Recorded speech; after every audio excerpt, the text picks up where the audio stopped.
புனித லூக்கா எழுதிய தூய நற்செய்தி அதிகாரம் 14 இறைவார்த்தைகள் 25 தொடக்கம் 33. அக்காலத்தில் பெருந்திரளான மக்கள் இயேசுவோடு சென்று கொண்டிருந்தனர்.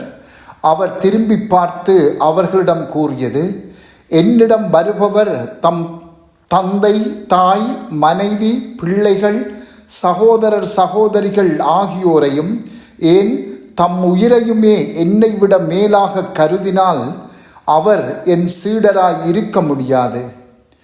தம் சிலுவையை சுமக்காமல் என் பின் வருபவர் எனக்கு சீடராய் இருக்க முடியாது. உங்களுள் யாராவது ஒருவர் கோபுரம் கட்ட விரும்பினால் முதலில் உட்கார்ந்து அதை கட்டி முடிக்க ஆகும் செலவை கணித்து அதற்கான பொருள் வசதி தம்மிடம் இருக்கிறதா என பார்க்க மாட்டாரா?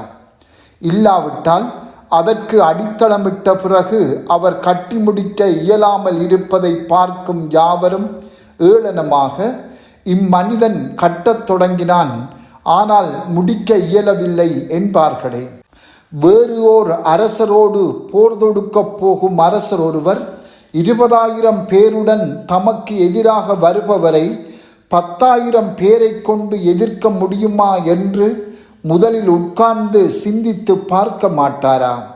எதிர்க்க முடியாதெனில் அவர் தொலையில் இருக்கும் போதே தூதரை அனுப்பி அமைதிக்கான வழியை தேட மாட்டாரா? அப்படியே உங்களுள் தம் உடைமையெல்லாம் விட்டுவிடாத எவரும் என் சீடராய் இருக்க முடியாது. சிந்தனை: என்னிடம் வருபவர் தம் தந்தை, தாய், மனைவி, பிள்ளைகள், சகோதரர், சகோதரிகள் ஆகியோரையும் ஏன் தம் உயிரையுமே என்னை விட மேலாக கருதினால் அவர் என் சீடராய் இருக்க முடியாது என்று வாசகத்தின் தொடக்கத்தில் கூறுகின்ற இயேசு, அப்படியே உங்களுள் தம் உடைமையெல்லாம் விட்டுவிடாத எவரும் என் சீடராய் இருக்க முடியாது என்று கூறி வாசகத்தை முடிவு செய்கின்றார். இதனை நாம் வாசிக்கின்ற போது எம்மிடம் உள்ள சொத்துக்களை துறக்க வேண்டும் என்று இயேசு சொல்லுவதோடு எமது குடும்பத்தையும் ஏன் எமது உயிரையும் வெறுக்க வேண்டும் என்றும் சொல்பவதாக உடனே நாம் பொருள் கொள்ளலாம். திருமணத்தை ஏற்படுத்தியவர் அவரே, பிள்ளைகளை பெற்றுக்கொள்ளும்படி கட்டளையிட்டவரும் அவரே. பின்பு எவ்வாறு அவர் குடும்பத்தை வெறுக்க வேண்டும் என்று கூறலாம் என்றும் நாம் கேட்கலாம். ஆகவே இயேசு இங்கே என்ன சொல்ல விளைகின்றார்? முதலிலே வெறுப்பு என்பதை நாம் பொருள் கொள்ள வேண்டும். இங்கு வெறுப்பு என்று சொல்லும்போது உதாரணமாக கோபம் என்ற பாவத்தை வெறுப்பது என்ற கருத்தை இங்கு நாம் கொள்ள முடியாது. திரு அவை தந்தை ஒருவர் இது பற்றி விளக்கம் கூறுகின்றார். சில சந்தர்ப்பங்களில் அன்பு செய்வதன் மிகச் சிறந்த வழி ஒரு வகையான வெறுப்பின் மூலமே என்கின்றார்.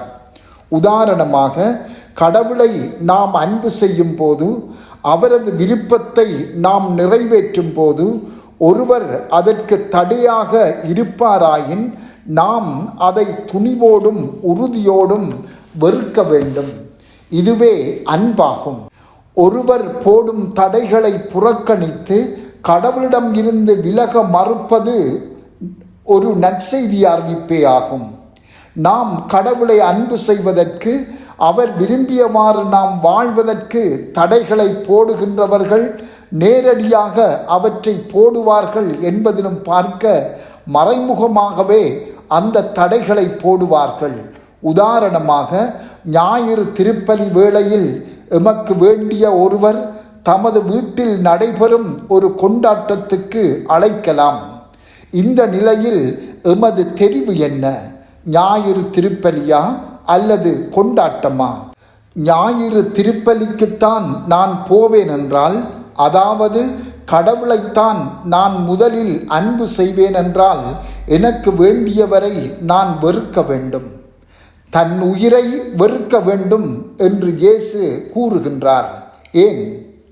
ஒருவர் ஒரு சாவான பாவத்திலே திரும்ப திரும்ப வீழ்கிறார் என்றால் அதற்கு அவர் செய்ய வேண்டிய சரியான செயல் தன் பாவங்களுக்காக மனம் வருந்தி பாவ அறிக்கை செய்து விடுதலை பெறுவது மட்டுமல்ல, அவர் திரும்ப திரும்ப வீழ்கின்ற பாவ பழக்கத்தையும் வெறுக்க வேண்டும்.